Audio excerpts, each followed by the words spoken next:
A higher power, maybe not. I win the battle with my thought. Up above the world so high, my thoughts wander in the sky. The sun and moon shine so bright. I seek and search to gain insight. From within I want to see the beauty that is truly me. To be or not to be. That is what I think of me, a prized possession over others. My hope and dreams shall not be smothered. A higher power, maybe not. I win the battle with my thought. Hey guys, do you remember the story of Fairy Tales? You know, they had a competition to see whose story was better. I have to say, Pandora's Tale is the best of them all. Oh yeah, you mean the stories of J.P. Chaucer? There's no wonder why he was known as the father of English literature. So just so you know, God's Peace was better. Oh my gosh, I love those stories. We all know that the best story from those series is Noah's Tale. You guys are crazy. Do you remember how Percy exploded? You know how he started off sipping his drink and going straight into the story? Eat. All they do is eat. All they do is eat and drink. Look at them, a bunch of drunken fools. Don't get me started on the gambling. Gamble this, gamble that, gamble, gamble, gamble. This is why. Hold up, there's nothing wrong with drinking. Yeah, and gambling is a way of life. This story is ridiculous. Okay, it's my turn. So the story starts off with a huge scandal involving a carpenter and his wife.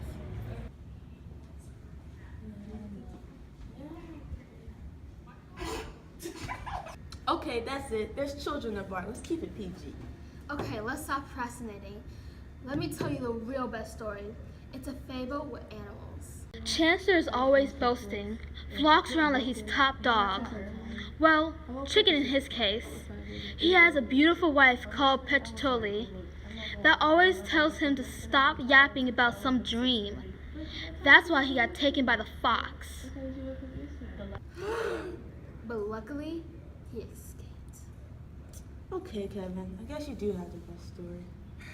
I guess we know who won. See, I told you. Hey, you. Me? Yeah, you. Do you suffer from sweaty kneecaps, diarrhea, dry mouth, extreme singing of Bodak Yellow? Back pain, joint pains, or do your pains have pains? Well, you should buy Vertimus by me, Giuseppe Arcimbaldo. Wow, this is great. This painting doesn't actually cure any diseases, it just gives you temporary happiness. Most esteemed fathers, I have read in the ancient writings of the Arabians that Abdullah the Saracen, on being asked what, on this stage, so to say, of the world, seemed to him most evocative wonder, replied that there was nothing to be seen more marvelous than man, and that celebrated exclamation of Hermes Trismegistus, what a great miracle is man, Asclepius, confirms this opinion.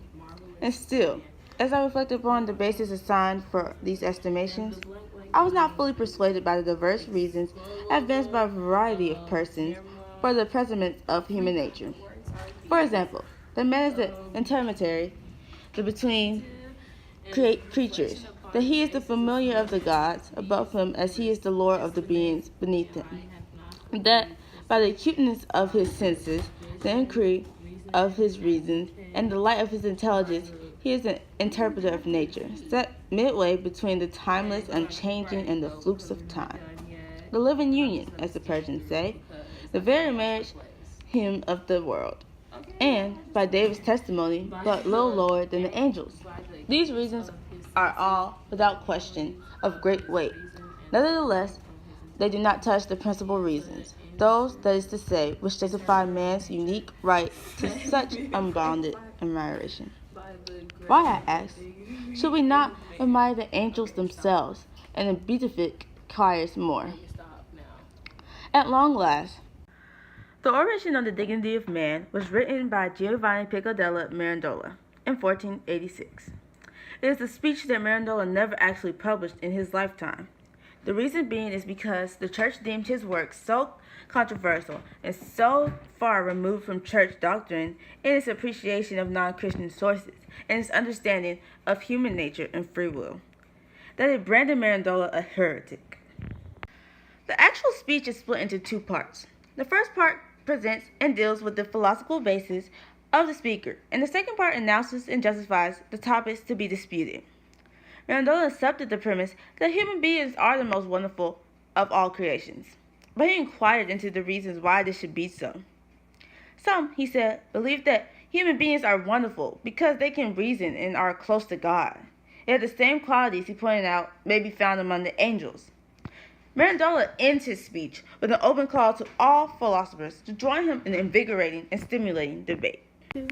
Man's place in the universe is somewhere between the beast and the angels, but because of this divine image planted in him, there are no limits to what man can accomplish. Imagine you have a door. Outside the door stands an animal, human, and angel. Let's first compare the animal and the human.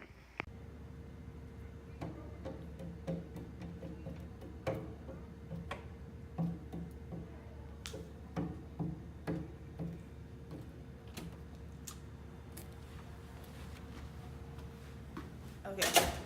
Unlike animals, humans have the potential to rise beyond the base and bodily if they choose to pursue rational and intellectual matters. By doing so, they can become heavenly and divine, even raise themselves higher than the angels. Now, let's compare the human and the angel.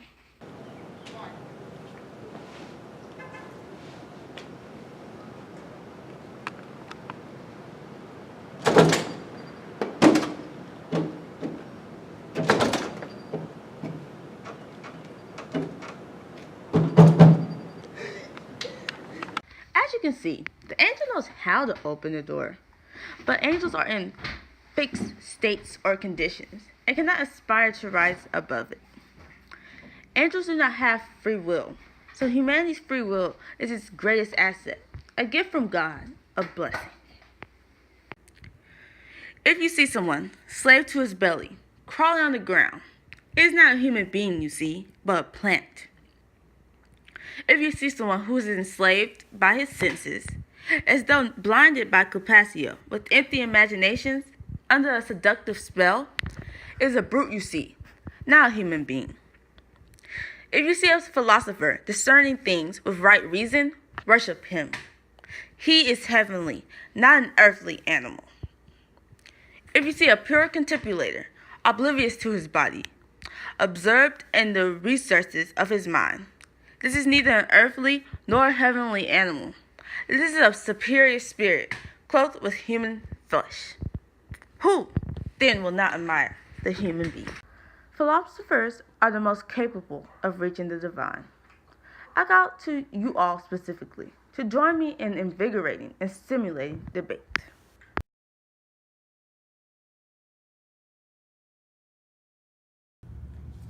I've fallen and I can't get up. I've fallen and I can't get up. Have you fallen and simply can't get up? Well, you should try Creation of Adam to get all the support you need. Even if you don't need the physical support, you should still buy it for moral support.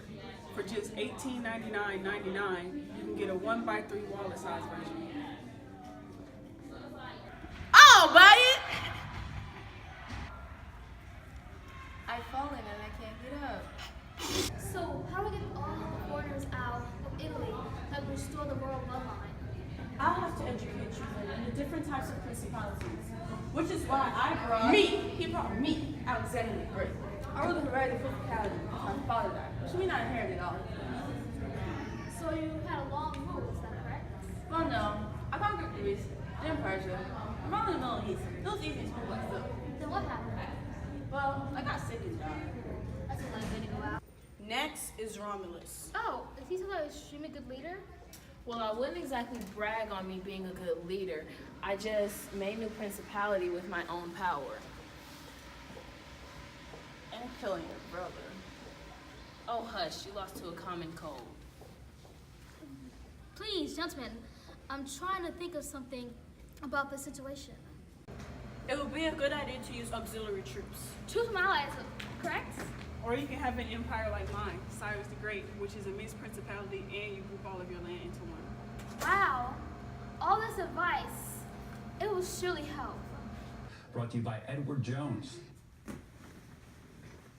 That was a weird dream. Hi, I'm here with Petrarch, and we're going to be doing a little interview on him. What are your beliefs on humanism? Humanism. Humanism is the importance of humans. It's furthering knowledge. It's keeping the history alive. What are your feelings towards Laura? Oh, Laura, the apple of my eyes. I have deep love for her. I love her. So, when did you first meet Laura? I met Laura on April 6, 1327 at church. Oh, she was so beautiful. Is her real name Laura? She looks like Laura. I never really met her. I just saw her from afar. So, can you give us any kind of details about Laura? She has a soft face. So, why didn't you ever get married? Because I'm a monk. I'm married to God. Okay, so why did you feel like you couldn't win over Laura? She's just the ultimate beauty. And I'm just me. A scum on the floor compared to her. It was a pleasure doing this interview with you, Petra. I thank you for coming, and guys, stay tuned for more. Thank you. Have a nice day, guys. We would like to thank the Medici family for sponsoring this video. A family that is very passionate about the arts and are well known for funding art and architectural projects. Just ask Lorenzo Medici. Yep, we love the art. Your money is safe from the many banks that they have around major cities. And I guarantee to you that they'll always have a pope in this family. Just ask Pope Leo X. That's me. What is there not to like about this family? The rivalry. And that's the end of this video. See you next time.